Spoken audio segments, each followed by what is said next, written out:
कोई पता नहीं है, बस सबको पीछे लगा दिया है तो भाई इस्लामाबाद में एंट्री नहीं होगी, इसलिए बस पीछे लगा दिया, सबको सब लग गए।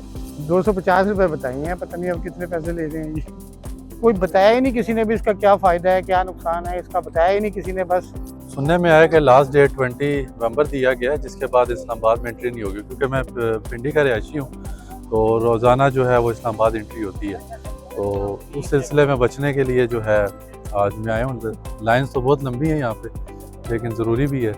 मैं तो ये समझता हूँ कि बेनिफिट एम टैग के लिए मैं हूँ बेसिकली, तो उसमें ये है कि स्मूथली बंदा जो है वो मोटरवे हाईवे से गुजर जाता है, और जहाँ कहीं भी टोल प्लाजा हो तो उसका जो है वो इंसान को फ़ायदा हो जाता है। टैग लगाने का एक तो ये बेनिफिट है कि इस्लामाबाद में जब भी आप एंटर होंगे ना, तो टैग से आपको रोका नहीं जाएगा। पुलिस वाले जो भी खड़े होंगे या जो भी अथॉरिटीज़ हैं चेक करने वाली, वो टैग से स्कैन करेंगी या देखेंगी आपको, मतलब बगैर रोके, बगैर आपका टाइम वेस्ट किए आपको जाने देंगे। और प्लस ये है कि मोटरवे पे जब आप ट्रैवल करते हैं तो तब भी आपको उसका बहुत अच्छा बेनिफिट होता है कि आप ई टैग वाली लाइन में जाते हैं, उसमें भी इतना रश नहीं होता, टाइम नहीं आपका लगता, और आप टाइम को बचा कर वहाँ से निकल जाते हैं। ज़रूरी है, सिक्योरिटी के लिए बहुत अच्छा फीचर है।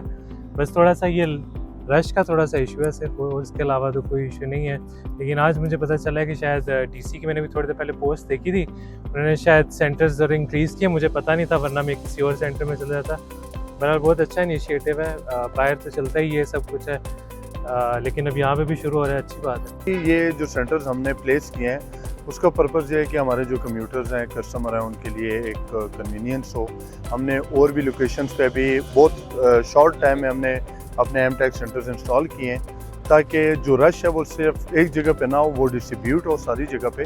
तो हमने इस्लामाबाद के डिफरेंट जगह पे अपने एम टैग सेंटर इंस्टॉल करवा दिया। इसका मकसद यही है कि जो प्रोसेस शुरू हुआ है regarding issuance of M tag या ई टैग, सबसे पहले तो ये हम क्लैरिफाई कर दें कि एम टैग और ई टैग एक ही चीज़ है। अगर किसी को एम टैग पहले से मोटरवे से या वहाँ से जारी हुआ है तो वो उनका एज अ ई टैग या M tag within Islamabad भी कंसिडर होगा, तो उनको दोबारा टैग लगवाने की ज़रूरत नहीं है। दूसरा जो है, पब्लिक फैसिलिटेशन के लिए हमने कई सेंटर्स जो है वो एक्टिव कराए हैं।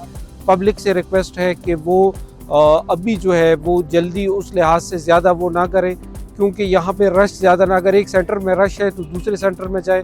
एम टैग का मकसद जो है कि एम टैग हम क्यों लगाना मस्ट है, वो जिस तरह हमारे मिनिस्टर साहब ने डायरेक्शन दी है कि विद इन इस्लामाबाद जो है ये मैंडेटरी किया गया है, कोई भी गाड़ी within Islamabad without M tag travel नहीं करेगी। और ये जो अभी current law and order situation है, इसके लिए ज़रूरी है कि हम इस पे जो है गाड़ियों की चेकिंग वो हम एम टैग या एक ई नाका का कंसेप्ट लेके आए और उससे हम ये चेकिंग जो है इंश्योर करा सकें।